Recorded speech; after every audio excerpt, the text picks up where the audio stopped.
Hey guys, welcome back to the Stevenage Career Mode EA Sports FC 24. I don't know why I swapped those around. I think I'm still kind of, in that limbo zone where trying to figure it out. Should I say FIFA 23 or EA Sports FC 24? It doesn't matter.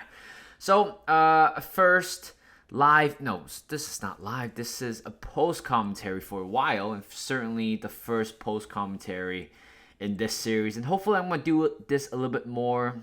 I know we have 46 games in the league and some other domestic trophies as well. So if you can add up in total, that could be up to 60, around 60 games a season. And certainly there's a lot.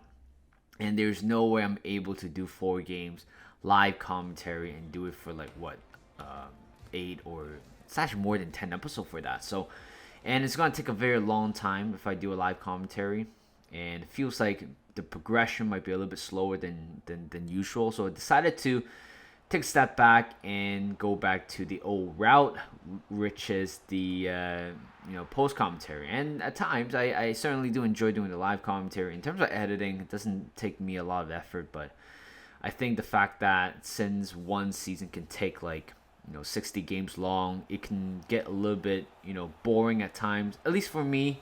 And even for the past 2 episodes, psychologically I was thinking, oh no, like another four game episode. It's gonna take a while, and and I wasn't quite enjoying that part of the game, knowing that I might take more than 15 episodes to finish one season, which I probably don't want to do that. I hope that I was aiming for, season 2 might be coming in episode number 13 or 14, something like that. At the same time, in terms of recording, it's kind of a chill pill. At the same time, you don't have the pressure to, talk and play at the same time. It can be very stressful at times. And I realized for the past few gameplay where, in a very heated moment, I just don't talk to the mic at all, because I know it's going to distract me. And even in the Arsenal career mode, it happens quite a few times where it distracted me while I was playing. But I think since this is very long season, and every game matters at this moment, I certainly do not want to be, staying in the same league for more than one season. I believe I did that part my road to glory in FIFA 23, which took me longer than it should be actually. I think in the end it gotten a little bit way easier towards the end, but so far, this road to glory, it's very interesting.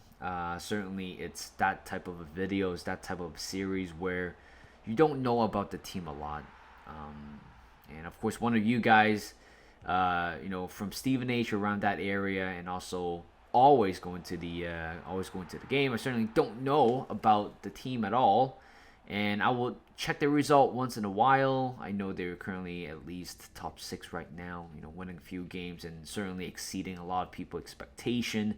When you asked me about Stevenage, 2-3 years ago, probably never heard of them. And this is the first time where I get to experience a local team. I don't want to say a small club, because I think it's quite insulting, but the fact that it's a local team, and again, trying to help this team to go to glory by promotion, by winning a lot of games, by signing good young talent and rising through the ranks. And so far, we haven't quite done that yet. As much as I really want this series to be revolving around young players, haven't been really doing about that for the Youth Academy report. As you know, we don't get a lot of we don't quite get a lot of young players at the moment, which is quite frustrating at times. I was hoping that the first 2 episodes, or at least the first 2 months, where we're gonna scout at least a very, very good youngster. I don't care what position they play, but as long as they can, they're a level raiser at times. And unfortunately, we're not doing that. We're not getting any of those players. We got one, Elijah Spencer, in the Youth Academy right now. Apparently still 15-year-old. Couldn't really do much for him. We need to wait him until 16 to be able to sign a professional contract. But unfortunately, I'm kind of in the limbo zone where I'm not quite using any youngster. I have one, Mora, our central defensive midfielder, but 53 rated. At first, when I saw him, I thought, you know what, this guy is 6 foot or 6'1", quite bulky, quite strong, quite physical on the ball. But at times it's just really frustrating when I have him to play, to be honest. But other than that, I can't really sign any young players at the moment. Of course, I certainly did disable the summer transfer window to add a little bit more realism into the game. I mean, the season just quite started. I know we're in November now, and yeah, I just want to have the experience of not able to sign anybody right now. Maybe in the next series, I might be doing a summer transfer window for the first time in a while, which is, which could be very exciting. Get into a new series, new team, trying to sign players as soon as possible. But I did certainly shortlisted a few players, a few young players. Of course, it's all about Googling players.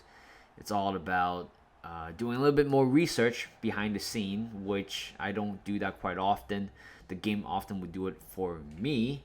But looking at it, there are a few youngsters I'm looking to sign. Unfortunately, one of the youngsters I do want to sign is Lennon Miller, of course, the Scottish international playing for Motherwell in the Scottish League right now.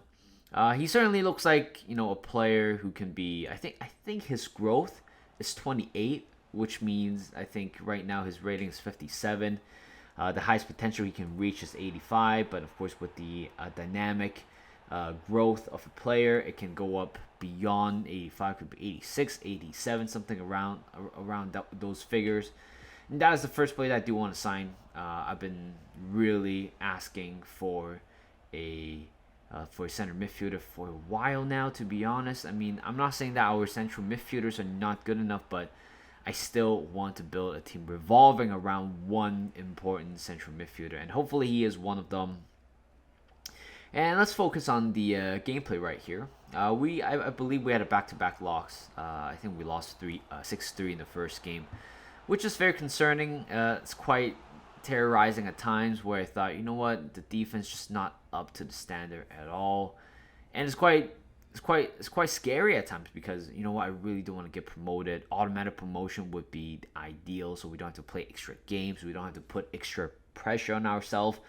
But I think conceding after drawing the previous game against Reading and losing to which team we lost to? I forgot which one it was. Charlton? We lost to Charlton, I believe, on the first game.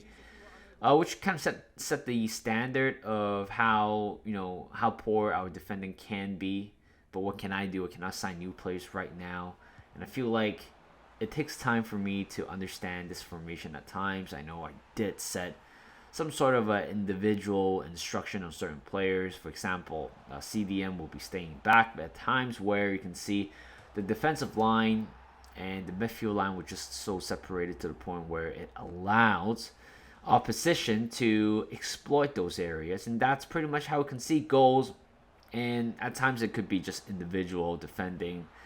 This game against Shrewsbury, you guys can see we conceded through a header. It was a very simple goal to concede, but at the same time it also reflects how bad stuff can be. But here comes a good shot from Freeman, scoring the third goal, and I'm not worried about not scoring enough goals. I think I'm worried about not defending well.